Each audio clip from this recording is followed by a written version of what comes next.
Hello hello hello, कैसे हैं आप सभी। तो शुरू करें। यस। आज एक नया टॉपिक में नया क्या है। नया वैसे कुछ भी नहीं है। अगर आप प्रीवियस कंप्लीट एनालिसिस को आप समझते हैं, जो भी सब्जेक्ट को लेके मैंने आपको डिलीवर किया, तो आप बिलीव करो इस टॉपिक को समझने में आपको 1% भी प्रॉब्लम नहीं आने वाली है। वहां पे हमने कुछ वर्ड सीखे, जैसे electric charge, electric force, electric field intensity, electric flux, Gauss theorem, electric potential energy. ये सारे वर्ड हमने तरीके से सीखे। आप बिलीव करो इस पूरे चैप्टर में आप उन्हीं वर्ड्स का यूज करने वाले हो। उन्हीं वर्ड्स का यूज करके मतलब अंडरस्टैंडिंग उन्हीं वर्ड्स से आएगी। जैसे वहां पे मैंने इलेक्ट्रिक पोटेंशियल को जब एक्सप्लेन किया था, तो शायद वहां पे एक मीनिंग बताया था। मैंने बोला था कि चार्ज एक जगह से दूसरी जगह क्यों मूव कर रहा है। एक फील्ड में चार्ज एक जगह से दूसरी जगह क्यों मूव कर रहा है, उसका मैंने रीजन दिया था। उस रीजन को हमें यहां पे समझना है। आप ये सोचो, वो रीजन जो है, वो रीजन इस पूरे चैप्टर को एक्सप्लेन करके रख देगा। केवल एक सिंगल सी बात कि इलेक्ट्रिक पोटेंशियल डिफरेंस में चार्ज एक जगह से दूसरी जगह क्यों जाता है। अगर आप इस बात को इमेजिन कर सकते हो, इस बात की अंडरस्टैंडिंग रखते हो, आप बिलीव करो इस चैप्टर को समझने में कोई मुश्किल आपको आने वाली नहीं है। क्योंकि टॉपिक का नाम पता है क्या है? Current and electricity. यानी यहां पे इस चैप्टर में हम बार बार करंट के अराउंड सारा डिस्कशन कर रहे हैं। और करंट वजह बन सकता है, यानी करंट केवल और केवल एक ही वजह से बन सकता है जब चार्ज एक जगह से दूसरी जगह जाए। और चार्ज एक जगह से दूसरी जगह तभी जा सकता है जब पोटेंशियल डिफरेंस हो।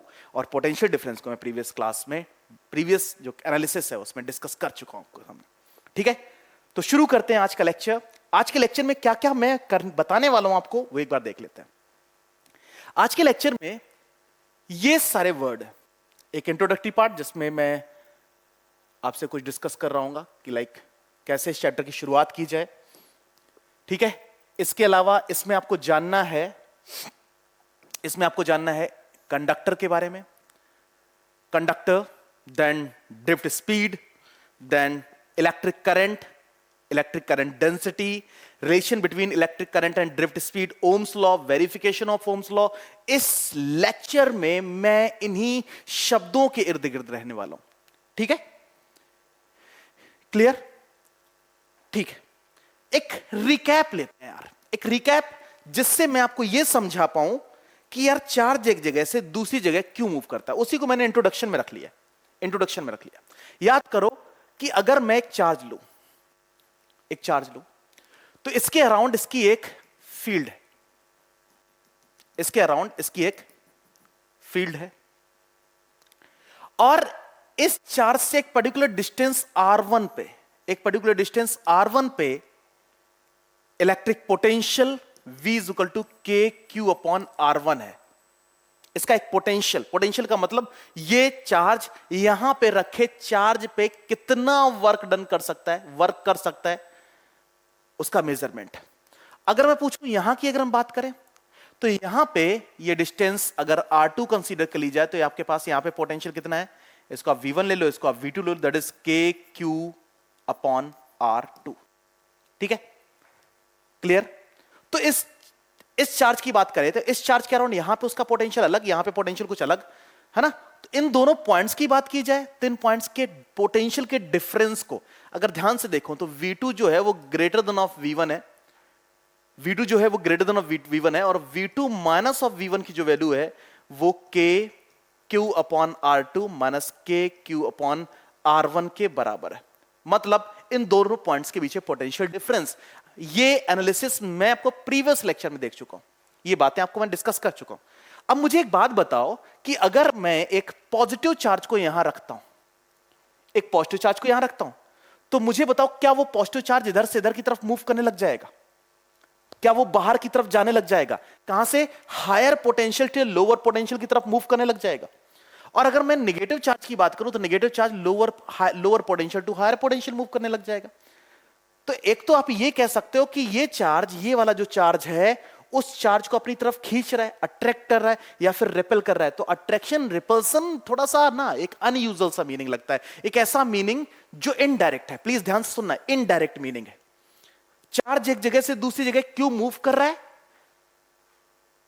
अगर मैं टेस्ट चार्ज की बात करूं क्यों मूव कर रहा है, तो उसका रीजन आप क्या देंगे? Potential difference. Potential difference, clear है ना?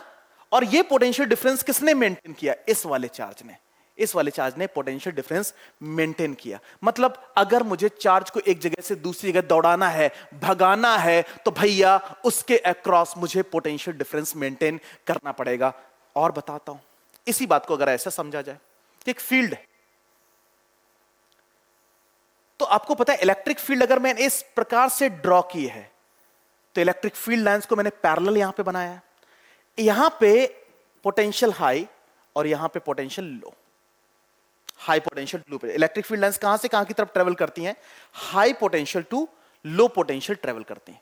यहां से यहां की तरफ ट्रेवल कर रही है। क्लियर? यानी इसका मतलब अगर मैं इस पॉइंट की बात करूं और मैं यहां पे टेस्ट चार्ज प्लेस कर दूं, इस टेस्ट चार्ज को प्लेस करने पे ये चार्ज किधर की तरफ मूव करने लग जाएगा? इधर की तरफ मूव करने लग जाएगा। क्लियर है ना? तो इलेक्ट्रिक फील्ड लाइंस कहां से कहां की तरफ ट्रेवल कर रही हैं? आप एक बात नोटिस करो, क्या ये चार्ज इस यहां से यहां की तरफ मूव कर रहा है? यहां से यहां तक तो आप कहोगे नो, ये मोमेंटम नहीं है। लेकिन क्या वो चार्ज इधर से इधर की तरफ मूव कर रहा है? तो इधर से इधर मूव करने की वजह क्या है? इधर से इधर मूव करने की वजह क्या है? Potential difference. Potential difference, clear? ये मैं आपको इलेक्ट्रोस्टैटिक्स में अच्छे से बता चुका हूं। ठीक है? तो प्लीज अपने दिमाग में ये बातें थोड़ा सा रखना, एंड देन इस चैप्टर को समझने में 1% प्रॉब्लम नहीं आने वाली है, मैं ये वादा करता हूं। आप केवल इलेक्ट्रिक पोटेंशियल डिफरेंस का मतलब क्या है, मीनिंग क्या है, उसकी फीलिंग्स को अगर आप समझ गए तो आप बिलीव करो इस चैप्टर को मैं आसानी से समझा के लेके चला जाऊंगा। ठीक है? तो इस चैप्टर को शुरू करने से पहले आप सबसे पहला जो वर्ड सीखते हैं दैट इज कंडक्टर। क्योंकि चार्ज को दौड़ाना है तो भैया उसका एक रास्ता होना चाहिए, है ना? रास्ता होना चाहिए। और कंडक्टर, कंडक्टर के लिए मैं डेफिनेशन लिख रहा हूं, those are the material, those are the material, those are the material which is used to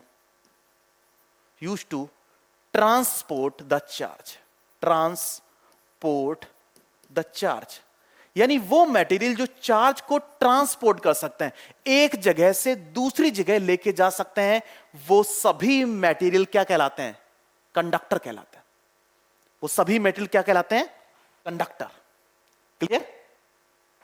वो मटेरियल जो चार्ज को एक जगह से दूसरी जगह लेके जा सकते हैं, वो सभी क्या कहलाते हैं? कंडक्टर। क्लियर? डन। थोड़ा इसको टेक्निकली समझने की कोशिश करते हैं। ये बात चलो ठीक है, इसको और टेक्निकली समझने की कोशिश करें। जैसे अगर मैं एल्यूमिनियम की बात करूं तो एल्यूमिनियम का एटॉमिक नंबर कितना है? 13।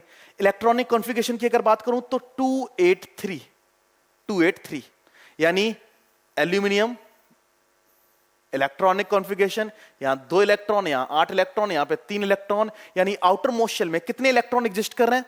3 इलेक्ट्रॉन एग्जिस्ट कर रहे हैं।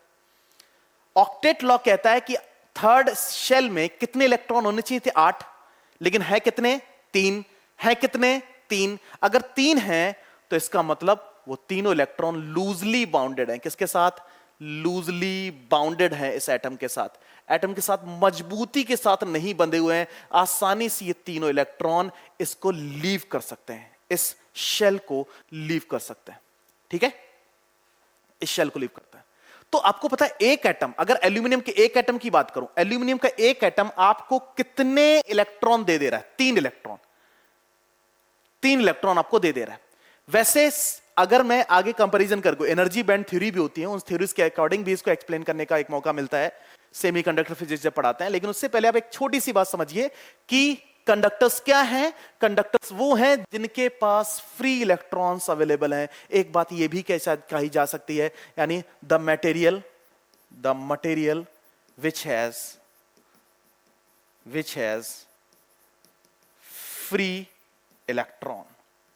which has free electron, वो मटेरियल जिनके पास फ्री इलेक्ट्रॉन है उन्हें भी आप कंडक्टर कह सकते हो। फ्री इलेक्ट्रॉन्स कहां पे? जो आउटर मोस्ट शेल में 3 इलेक्ट्रॉन, या फिर ऐसी मैं एग्जांपल एल्यूमिनियम का दिया जैसे, वैसे मैं कॉपर का भी दे सकता हूं, ऐसा मैं गोल्ड का भी दे सकता हूं, मैं सिल्वर का भी दे सकता हूं, ऐसे बहुत सारे एग्जांपल्स। क्लियर? तो what is conductor? Conductors means those are the material which is used to transport the charge. दूसरा, the metal which has free electrons. Clear? वो सभी क्या हैं? कंडक्टर्स। ठीक है, अब आप समझिए कि एल्यूमिनियम का मैं एक तार ले लेता हूं, थोड़ा सा जूम करके डिफाइन करता हूं। ये एक तार है, ठीक है, एल्यूमिनियम का एक तार। अगर मैं इस तार की बात करूं तो इस तार में इलेक्ट्रॉन्स हैं, ये इलेक्ट्रॉन्स कहां से आए? जो एटम ने फ्रीली लीव कर दिए थे, आउटर मोस्ट शेल से लीव कर दिए थे, वो इलेक्ट्रॉन्स हैं। और वो इलेक्ट्रॉन इसमें रैंडमली भटक रहे हैं। वो इलेक्ट्रॉन क्या कर रहे हैं? रैंडमली भटक रहे हैं। ठीक है, तो अगर आपसे पूछा जाए कि विच हैज फ्री इलेक्ट्रॉन, वो भी क्या मैं यहां पे लिख सकता हूं? रैंडम मूविंग, यानी इनिशियली वो सभी इलेक्ट्रॉन क्या वो रैंडम मूविंग इलेक्ट्रॉन्स थे। और आपको मैं बता देना चाहता हूं, इन रैंडम मूविंग फ्री इलेक्ट्रॉन्स की VRMS यानी रूट मीन स्क्वायर वेलोसिटी जो है वो √3kT/m, that should be equal to 10⁶ metre per second है। Root mean square velocity that is equal to 10⁶ metre per second. Clear? ठीक है, अगर मैं एवरेज VRMS की बात करता हूं सभी इलेक्ट्रॉन्स के लिए, तो एवरेज VRMS जो है वो आपके पास है 0। कितनी है? 0। डन? तो अगर आप एक इलेक्ट्रॉन की बात करते हैं तो एक इलेक्ट्रॉन के लिए root mean square velocity VRMS की हम बात करें तो that is 10⁶ metre per second. और आपको पता है एवरेज VRMS की बात करें दैट इज इक्वल टू 0। तो मैंने कहा कंडक्टर को लेके आप इतनी सी जानकारी इकट्ठा करके रखिए प्लीज। लेकिन आप एक बात ध्यान रखिए, क्या इसमें फ्री इलेक्ट्रॉन्स हैं? यस हैं। क्या वो रैंडमली भटक रहे हैं? यस, वो भटक रहे हैं। अरे भैया एक काम करो ना, इनको एक रास्ता दे देते हैं। क्या करते हैं? इनको एक रास्ता दे देते हैं, है ना? इनको एक रास्ता दे देते हैं।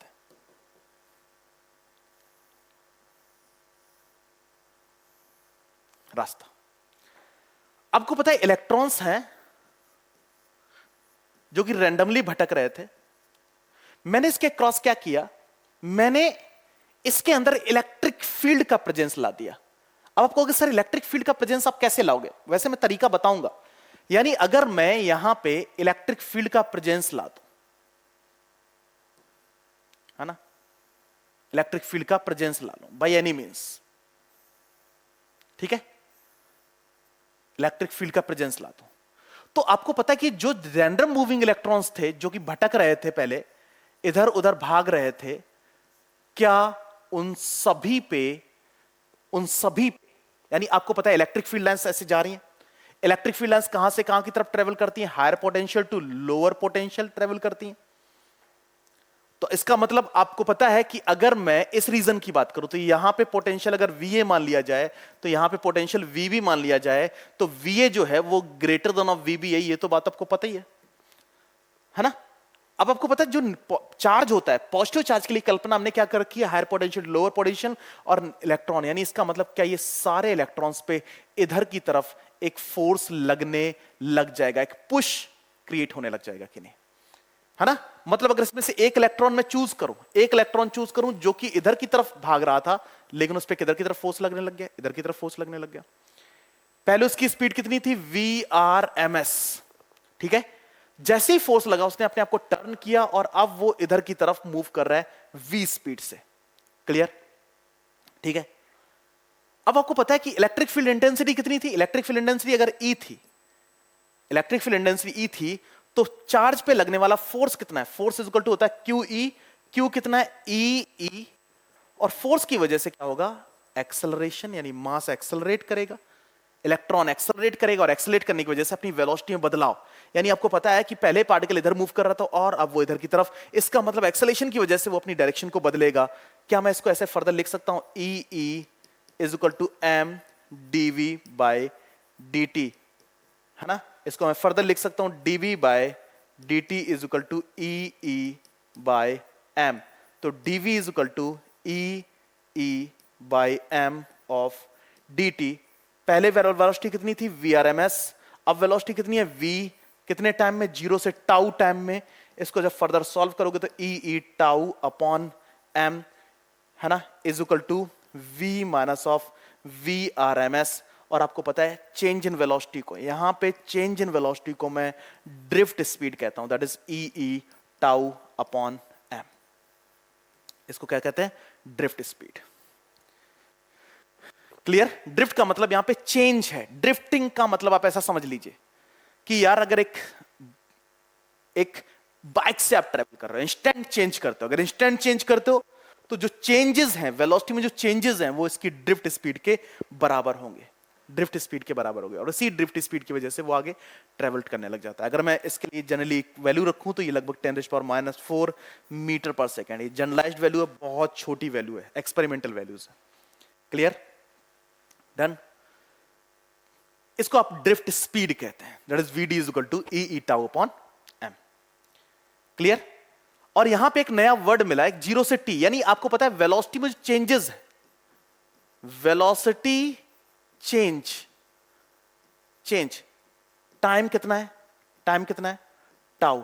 आपको पता है इसको बोलते हैं रिलैक्सेशन टाइम। क्या कहते हैं? Relaxation time. इसको आप रिलैक्सेशन टाइम कहते हैं।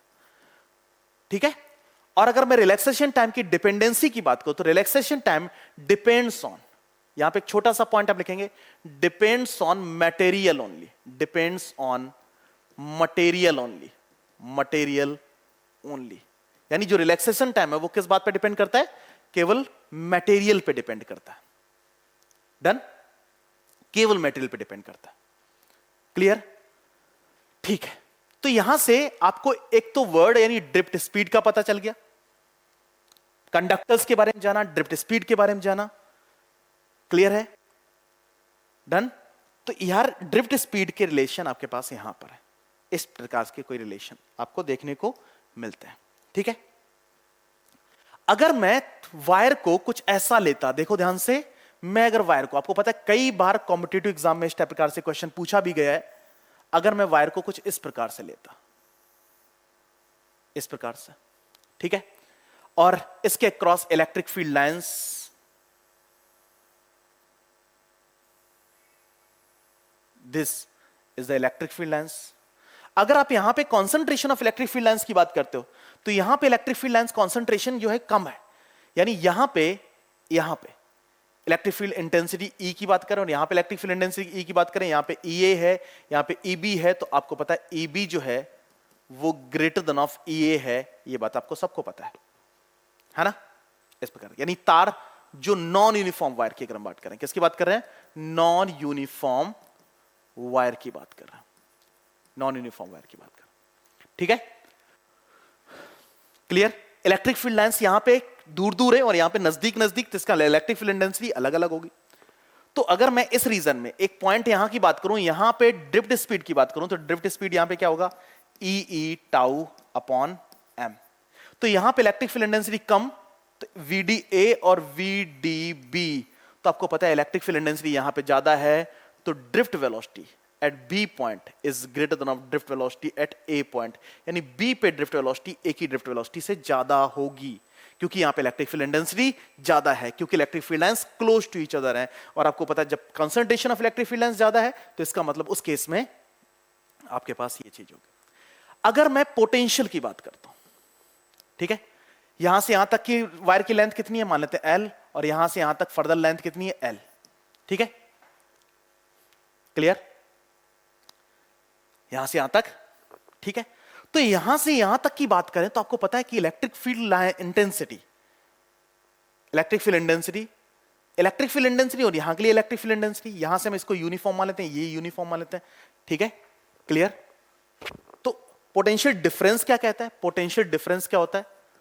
पोटेंशियल डिफरेंस, अब आपको पता है कि electric field intensity and potential difference में रिलेशन है, E is equal to minus of dV upon dr, यानी जैसे जैसे पोजीशन बदलती है, negative gradient, the negative gradient of potential, negative, ये हम पढ़ चुके हैं, नेगेटिव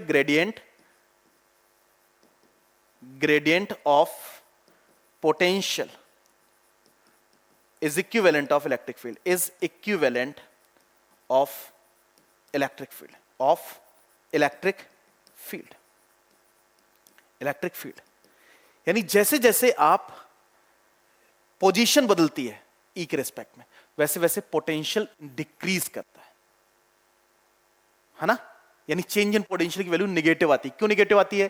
क्योंकि आपको पता है यहां पे पोटेंशियल, यहां पे पोटेंशियल की बात करें तो यहां पोटेंशियल मानते हैं वीबी है, और यहां पोटेंशियल वीए है, तो आपको पता है वीबी जो है वो लेस देन ऑफ वीए है, तो आपको पता है पोटेंशियल डिफरेंस यानी वीबी माइनस ऑफ वीए की value, वीए minus VB minus of वीए की वैल्यू हमेशा कैसी आएगी? नेगेटिव आएगी कि नहीं? ठीक है, तो आपको पता है एक तार के अंदर होने वाले सारे समीकरण को अच्छे से समझो। तो प्लीज एक तार के अंदर आपको पता है कि चार्जेस का मोमेंटम यानी इलेक्ट्रॉन का एक पर्टिकुलर से भागना, वो कहीं ना कहीं पोटेंशियल डिफरेंस, इलेक्ट्रिक फील्ड, इन सभी वजहों से है। तो प्लीज आप इस चीज को थोड़ा सा दिमाग में रखना। ठीक है, तो मैंने अभी आपको दो वर्ड यानी the first one is conductor and the second one is drift speed, दो वर्ड हमने सीख लिए। क्लियर? नेक्स्ट, अब आपको पता है कि यार चार्ज पार्टिकल एक जगह से दूसरी जगह मूव करने लग गए, है ना। एक जगह से दूसरी जगह मूव करने लग गए क्योंकि आपने पोटेंशियल डिफरेंस मेंटेन किया था। दिस इज द रीजन जिसको आप हायर पोटेंशियल रीजन बोल रहे हो, हायर पोटेंशियल रीजन, और this is the region as a lower potential region, है ना। और जो इलेक्ट्रॉन्स थे इसके अंदर, इलेक्ट्रॉन्स थे वो किधर की तरफ मूव करने लग गए? इधर की तरफ मूव करने लग गए। ठीक है, तो इस एरिया ऑफ क्रॉस सेक्शन ध्यान से देखना बेटा कि इस एरिया ऑफ क्रॉस सेक्शन से, इस वाले एरिया ऑफ क्रॉस सेक्शन से कितना चार्ज, यानी क्या बोल रहा हूं मैं कि इस एरिया ऑफ क्रॉस सेक्शन से, इस particular area of cross section से, इस तार में आप कोई भी particular area of cross section consider करो, कितना चार्ज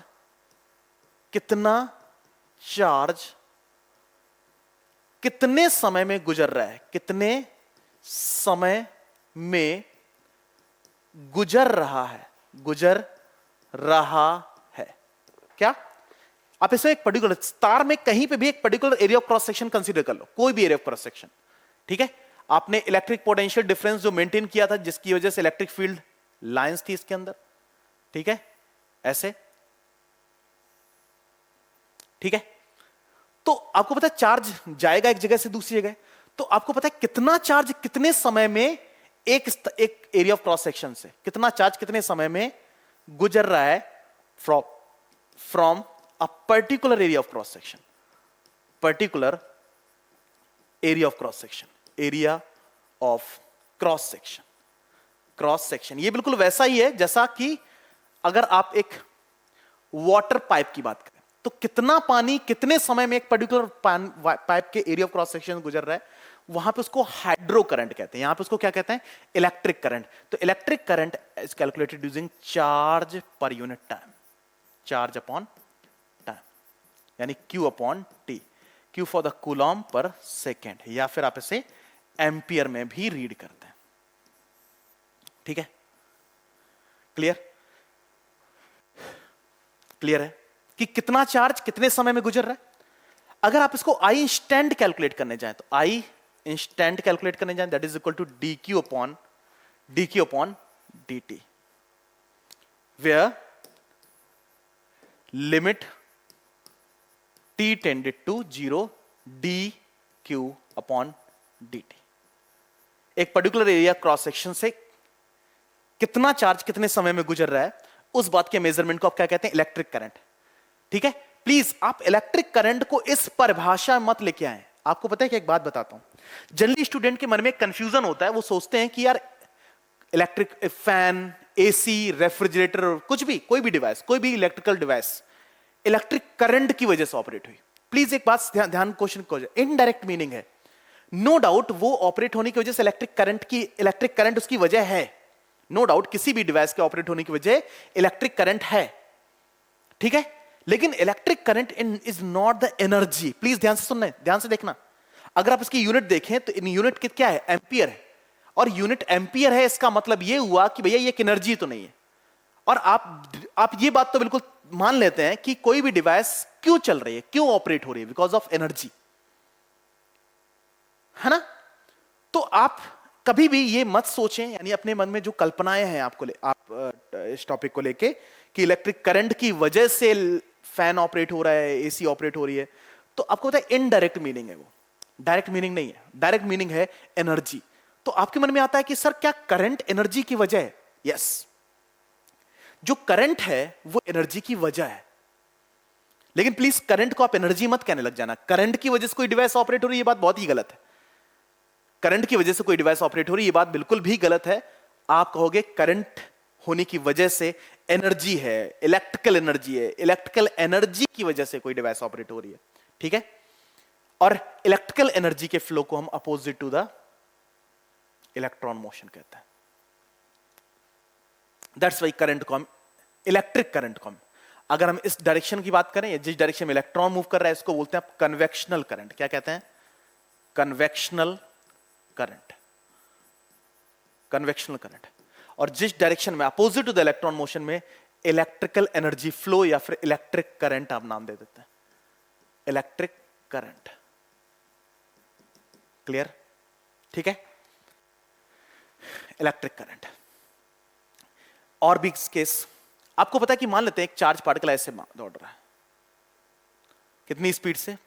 v स्पीड से। कितनी रेडियस का सर्कुलर पाथ? r रेडियस का। तो आपको पता है time taken to complete the round, time is equal to distance, distance is upon speed.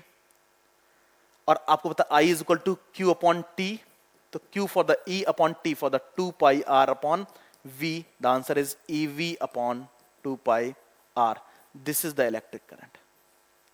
तो आपको पता है कि अगर एक सर्कुलेटरी सिस्टम है, मतलब एक चार्ज, आपको पता है कि एक इलेक्ट्रॉन अगर एटम के चारों तरफ चक्कर लगा रहा है, तो वहां पे भी करंट की कल्पना की जा सकती है, that is EV upon 2 pi R।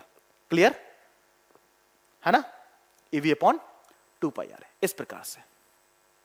तो करंट को लेके आपके मन में क्या ऑब्जर्वेशन है? करंट को लेके आपके मन में क्या फ्रेम क्रिएट हुआ कि कितना चार्ज कितने समय में? इस करंट का मतलब है यार, करंट का मतलब, केवल अगर करंट की बात करें तो करंट का मतलब है, बेसिक मतलब है फ्लो। फ्लो। अब कोई मुझसे कहे कि फ्लो की वजह से कोई डिवाइस ऑपरेट हो रही है, तो यह बात थोड़ी सी रॉन्ग है। उस फ्लो की वजह से एक एनर्जी की कल्पना की गई, उस एनर्जी की वजह से कोई डिवाइस ऑपरेट हुई, और वो एनर्जी क्या नाम था उसका? Electrical energy. इलेक्ट्रिकल एनर्जी के बारे में बाद में चर्चा करेंगे। वैसे थोड़ा बहुत आपको शायद याद हो 10th स्टैंडर्ड से, दैट इज I² RT, है ना? तो करंट की वजह से डिवाइस नहीं, आपको पता है किसकी वजह से? एनर्जी की वजह से वो डिवाइस ऑपरेट हो रही है।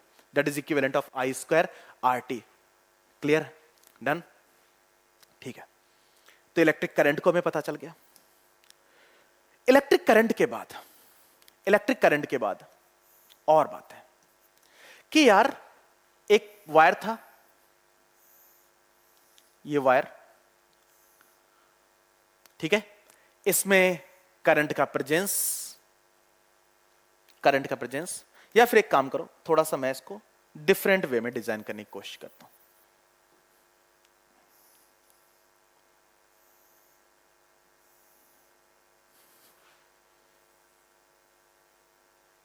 ऐसा, आप ऐसा सोचो कि मैंने एक वायर को कुछ इस टाइप से कट कर दिया, इस टाइप से एक एंगल पे ऐसे। तो अगर मैं इस एरिया ऑफ क्रॉस सेक्शन की बात करूं, तो area cross section is perpendicular to the surface, this is a area vector, this is a area vector, है ना? क्लियर है? डन? और अगर मैं करंट की बात करूं, करंट, तो आपके पास यहां पे, इसको थोड़ा सा और बेहतर बनाऊं तो ज्यादा अच्छा लगेगा।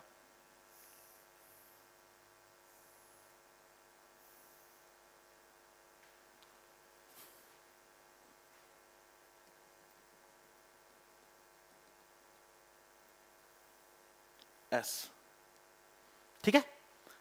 मतलब आप ऐसा सोचो कि मैंने इसे स्लाइसेस इस टाइप से कट कर दिया है, एक वायर, लाइक अगर ये एक वायर है तो मैं इसको थोड़ा सा यूं स्लांटेड कट कर दिया। तो अगर स्लांटेड पोजीशन की बात की जाए, तो यहां पे area of cross section, area vector की डायरेक्शन कौन सी है? This is area vector. अगर मैं यहां पे बात करूं तो एरिया वेक्टर की डायरेक्शन को इधर की तरफ है, ये एरिया वेक्टर। एरिया वेक्टर मतलब परपेंडिकुलर टू सरफेस, ठीक है? और इसमें करंट फ्लो कर रहा है, करंट फ्लो की डायरेक्शन किधर की तरफ है? आई, ठीक है? अगर मैं एरिया वेक्टर की बात करूं तो यहां पे रेजोल्यूशन है, आपको पता है अगर अगर हॉरिजॉन्टल के साथ ये एंगल थीटा है तो this is A cos theta and this is A sine theta, A sine theta, A cos theta and A sine theta. Clear? तो अगर मैं इस एरिया वेक्टर के लिए करंट डेंसिटी फाइंड आउट करूं या फिर मैं इस एरिया वेक्टर के लिए करंट डेंसिटी फाइंड आउट करूं तो करंट डेंसिटी होता है current flow per unit area of cross section, current per unit area of cross section, per unit area of cross section, current per unit area of cross section, यानी current is equal to sorry current density is equal to J से denote करते हैं, J is equal to I upon A, ampere per metre square. This is called current density. ठीक है, current density. या फिर further मैं इसको ऐसे भी लिख सकता हूं, J is equal to J into A is equal to I. आपको पता है आई जो है वो एक स्केलर क्वांटिटी है। क्या है? Scalar quantity. और एरिया जो है वो एक वेक्टर क्वांटिटी है, वेक्टर क्वांटिटी। तो ध्यान से सुनना, अगर J को मैं एक स्केलर क्वांटिटी लूं तो स्केलर इंटू वेक्टर क्या आना चाहिए? वेक्टर आना चाहिए। लेकिन आ क्या रहा है? तो 100% इससे ये क्या होगा? ये वेक्टर होगा। क्या होगा? वेक्टर। तो J क्या है? वेक्टर। ए क्या है? वेक्टर। और आपको पता है डॉट प्रोडक्ट इनका स्केलर देगा, dot product of current density and area vector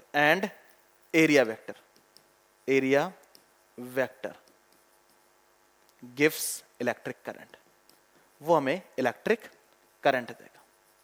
electric current scalar तभी हो सकता है जब J और A दोनों क्या हो? वेक्टर हो। या फिर फर्दर मैं I इज इक्वल टू लिख सकता हूं J A cos theta, J cos theta. I is equal to J vector A vector cos theta.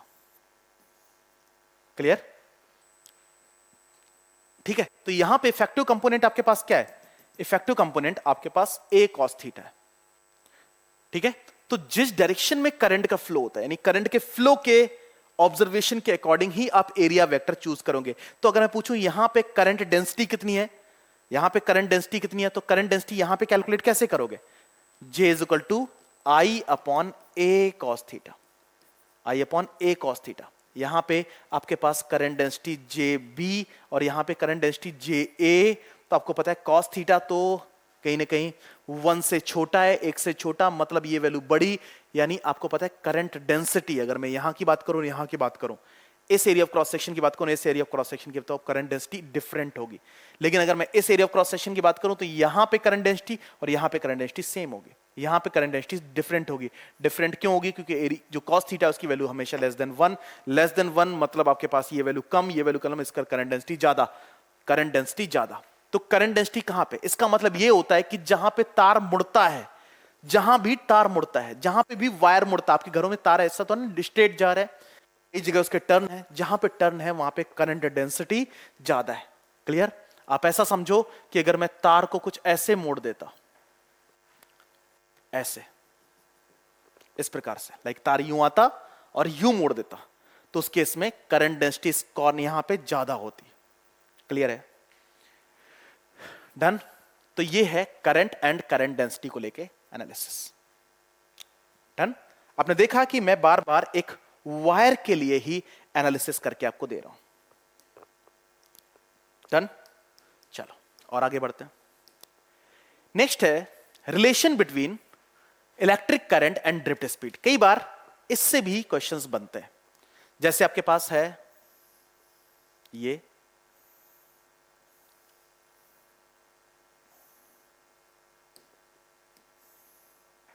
इस तार की लंबाई है L, इसके क्रॉस अपने जो पोटेंशियल डिफरेंस मेंटेन कर रखा है that is VA minus of VB, potential difference जिसको आप VB बोल सकते हो, है ना? तो पोटेंशियल डिफरेंस अगर V है तो VA minus of VB that is equal to E into L. Clear? E into L. Done? Clear है? आपके पास अगर मैं करंट की बात करूं तो करंट इज इक्वल टू क्या होता है? Q upon T. अगर मैं चार्ज के फ्लो को यहां से यहां तक ऑब्जर्व करूं तो how much time taken by the charge to move from this position to this, इस एंड से यहां तक आने में कितना समय लगेगा? तो टाइम इज इक्वल टू क्या होता है? टाइम इज इक्वल टू होता है डिस्टेंस अपॉन स्पीड. स्पीड कितनी है? यानी अगर ड्रिफ्ट स्पीड VD है तो उसी स्पीड को हम कंसीडर कर लेते हैं. ठीक है? Drift speed. आपको पता है Q इज इक्वल टू क्या है? Q इज इक्वल टू क्या होता है? NE. N for the number of electron, E for the charge on electron. तो क्या मैं इसे फर्दर लिख सकता हूं NE upon L upon VD, या फिर मैं लिख सकता हूं NEVD अपॉन L. अगर मैं area of cross section A का मल्टीप्लाई A का डिवाइड कर दूं तो मुझे मिलेगा NEAVD upon volume. I is equal to NEAVD upon volume. अगर मैं पर यूनिट वॉल्यूम की बात करूं, पर यूनिट वॉल्यूम की बात करूं तो पर यूनिट वॉल्यूम में करंट की वैल्यू कितनी हो जाएगी? NEAVD ये हो जाएगी. तो करंट और ड्रिफ्ट स्पीड कुछ इस प्रकार से रिलेट करती है. तो आपको पता है एक फॉर्मूला आपने, वैसे जनरल फॉर्मूला आपको ध्यान में रखना होगा. जनरल फॉर्मूला आपके पास ये है, लेकिन पर यूनिट वॉल्यूम के लिए फॉर्मूला ये है. तो आपको पता है कि जब आप एक पोटेंशियल डिफरेंस मेंटेन करते हो उस केस में आपके पास करंट और ड्रिफ्ट वेलोसिटी किस प्रकार से रिलेट करती है वो आप देख पाते हो. ठीक है? आप चाहो तो ड्रिफ्ट VD को इलेक्ट्रिक फील्ड के टर्म्स में लिख सकते हो. I is equal to NEA. VD को लिख सकते हैं EE टाउ अपॉन M. तो ये मिलेगा NE square A E tau upon M. This is I. Clear? तो आप इसको आप इस प्रकार से भी रिलेट कर सकते हो. इसको दूसरा समीकरण इलेक्ट्रिक करंट और इलेक्ट्रिक फील्ड को लेके, इलेक्ट्रिक करंट और ड्रिफ्ट स्पीड को लेके. तो एक जनरल सा फॉर्मूला है, कई बार इसको यूज करना पड़ेगा क्वेश्चन सॉल्व करते समय, तो आप इसको भी ध्यान में रखें. क्लियर है? तो अभी तक की बातें आप लोगों को समझ आई कि नहीं? यार बहुत मुश्किल बातें नहीं थी. मैंने आपको हमेशा ही बात की. मैंने क्या कहा कि यार प्लीज अगर आप प्रीवियस मेरे लेक्चर्स को, यानी अगर आप प्रीवियस लेक्चर को मेरे समझ रहे हैं, प्रीवियस कंप्लीट एनालिसिस आपने ध्यान से समझिए, फीलिंग के साथ समझिए, आपने फील किया है इलेक्ट्रिक पोटेंशियल डिफरेंस को फील किया है, इलेक्ट्रिक पोटेंशियल एनर्जी को फील किया है, इलेक्ट्रिक फोर्सेस को फील किया है, चार्ज को फील किया है. जो भी एनालिसिस मैंने इन वर्ड्स को लेकर दी, अगर आप उनकी अंडरस्टैंडिंग रखते हो तो मुझे लगता नहीं कि यहां पे आपको मुश्किल मिलने वाली है. तो करंट, इसी वजह से इलेक्ट्रिक करंट को थोड़ा सा आसान बोल दिया जाता है, और आगे आने वाले चैप्टर्स भी आपको सारे आसान ही लगने वाले हैं. क्यों लगने वाले हैं? क्योंकि सब कहीं ना कहीं इंटररिलेटेड हैं. ठीक है? क्लियर? चलो अब चलते हैं इस चैप्टर के एक इंपॉर्टेंट पोर्शन पे. चैप्टर का इंपॉर्टेंस, और चैप्टर का इंपॉर्टेंस तो है ही, लेकिन उसमें भी इसका इंपॉर्टेंस बहुत ज्यादा है. ओम्स लॉ 10th स्टैंडर्ड में पढ़ते थे. स्टेटमेंट आप सभी को याद होगा कि the potential difference across the end of conductor, across the end of conductor, end of conductor is directly proportional to, is directly proportional to electric current, electric current. ये स्टेटमेंट आपने पढ़ा. ठीक है? स्टेटमेंट को समझते भी हैं कि पोटेंशियल डिफरेंस ज्यादा, पोटेंशियल डिफरेंस ज्यादा का मतलब ज्यादा चार्ज एक जगह से दूसरी जगह, या फिर कम समय में एक पर्टिकुलर चार्ज एक जगह से दूसरी जगह पहुंच जाएगा. पोटेंशियल डिफरेंस ज्यादा, वर्क डन ज्यादा. Potential difference is equal to क्या? आपको पता है potential difference is equal to work done per unit charge, है ना? या फिर work done move from A to B upon per unit charge is equivalent of potential difference. ये हम जानते हैं. ठीक है? ऐसा हम इलेक्ट्रोस्टैटिक्स में पढ़ चुके हैं. ठीक है? अब मैंने क्या किया, मैंने एक तार के क्रॉस, एक वायर के क्रॉस, जो कि मैं बार बार वायर कंसीडर कर रहा हूं, वायर के क्रॉस पोटेंशियल डिफरेंस मेंटेन किया. पोटेंशियल डिफरेंस मेंटेन किया. पोटेंशियल डिफरेंस का मतलब ये एंड हायर पोटेंशियल पे है, ये एंड लोअर पोटेंशियल पे. लेकिन थोड़ा सा मैं बदलाव कर रहा हूं, प्लीज ध्यान से देखना. आपको पता है पोटेंशियल डिफरेंस मेंटेन करने के लिए एक डिवाइस बड़ी सहायक होती है जिसको आप बैटरी कहते हैं। क्या कहते हैं? अभी तक मैंने कंप्लीट एनालिसिस में यहां से यहां तक, आप देखो ध्यान से, कहीं भी आपको बैटरी लगा के नहीं दिखाया। वैसे मैं आपको एक बता देना चाहता हूं कि बैटरी जो है वो एक डिवाइस है जो पोटेंशियल डिफरेंस मेंटेन करने में मदद करती है। ठीक है, पोटेंशियल डिफरेंस मेंटेन करने में मदद करती है। ठीक है, तो बैटरी यानी इसका मतलब आप पोटेंशियल डिफरेंस जब भी मेंटेन करना हुआ करेगा, मैं क्या करूंगा? बैटरी यूज करूंगा। बैटरी का ये टर्मिनल हायर पोटेंशियल पे और ये टर्मिनल लोअर पोटेंशियल पे। ऐसा क्यों है, इसका रीजन समझते हैं। आपको पता है ये टर्मिनल है पॉजिटिवली चार्ज और ये terminal negatively charge. Positive charge मतलब काम करने की क्षमता ज्यादा। आपको याद होगा पॉजिटिव चार्ज के लिए एनालिसिस हमने की थी।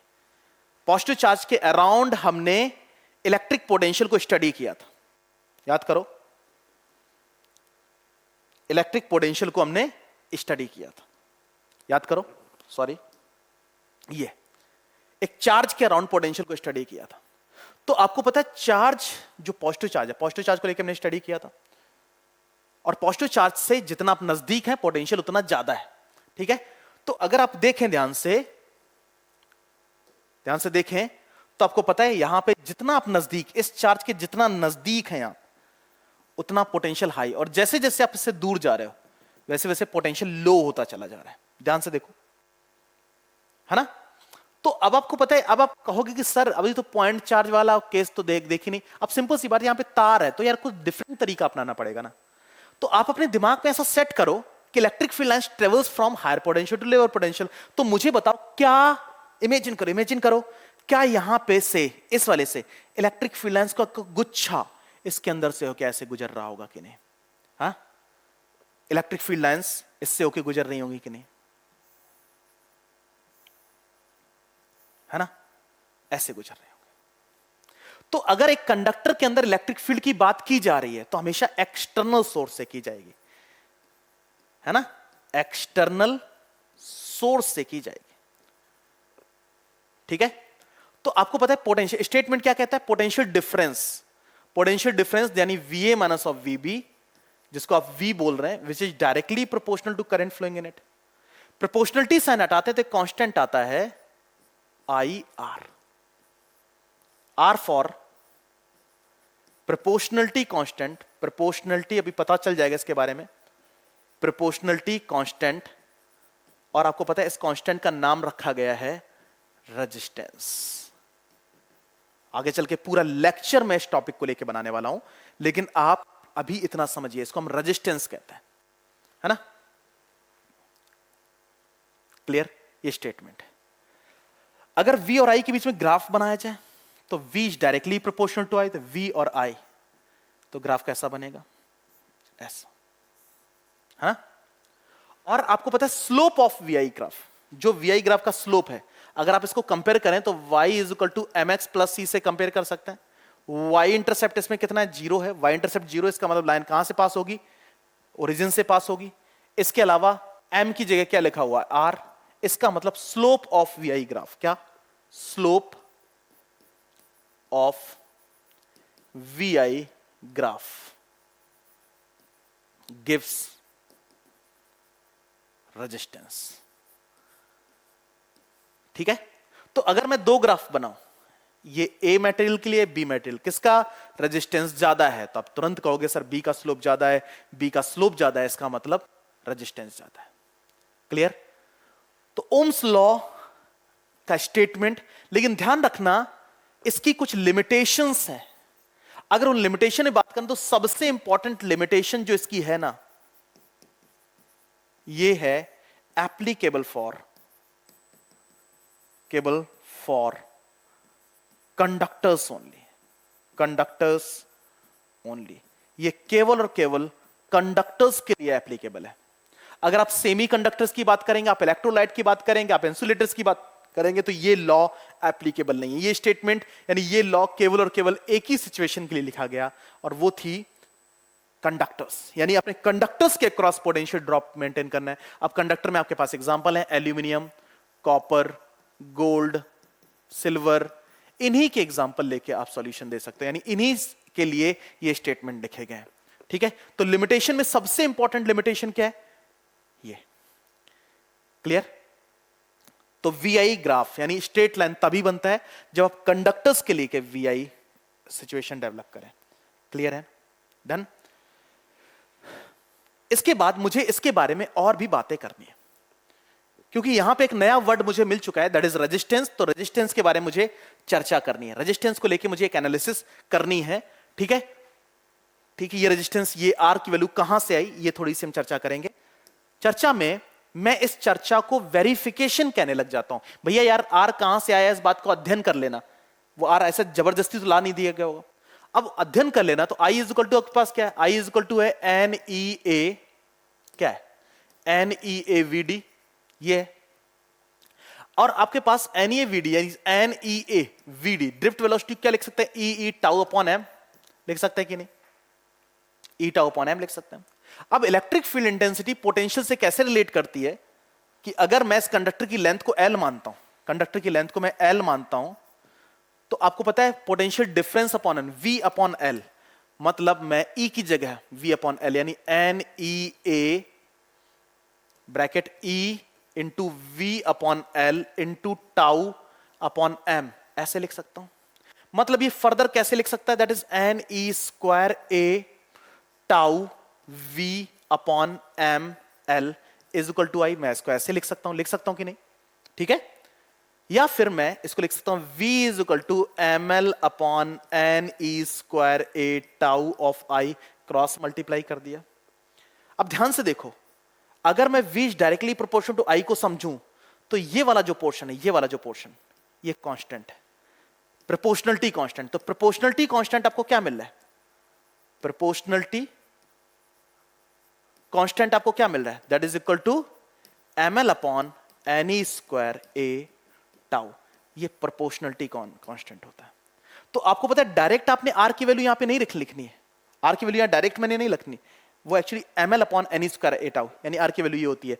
तो एक्चुअली ओम्स लॉ का, ओम्स लॉ क्या है, ओम्स लॉ आपके पास ये वाला पोर्शन, ये पूरा ओम्स लॉ है, लेकिन यहां से हमें प्रोपोर्शनलिटी कांस्टेंट यानी आर के बारे में पता चल जाता है। आर को लेके हम नेक्स्ट क्लास में, नेक्स्ट लेक्चर में एक बहुत अच्छा एनालिसिस करने वाले हैं, और कैसे कैसे क्वेश्चन फ्रेम होंगे, क्या एनालिसिस होगी, ये सारे डिस्कशन मैं नेक्स्ट क्लास में आपसे करने वाला हूं। तो आज के सेशन में इतना, मिलते हैं और अधिक एनर्जी के साथ और अधिक ऊर्जा के साथ। ऐसे ही जुड़े रहिए और अपने दोस्तों में फैलाइए। तब तक के लिए आप सभी को बहुत बहुत धन्यवाद। Thank you so much.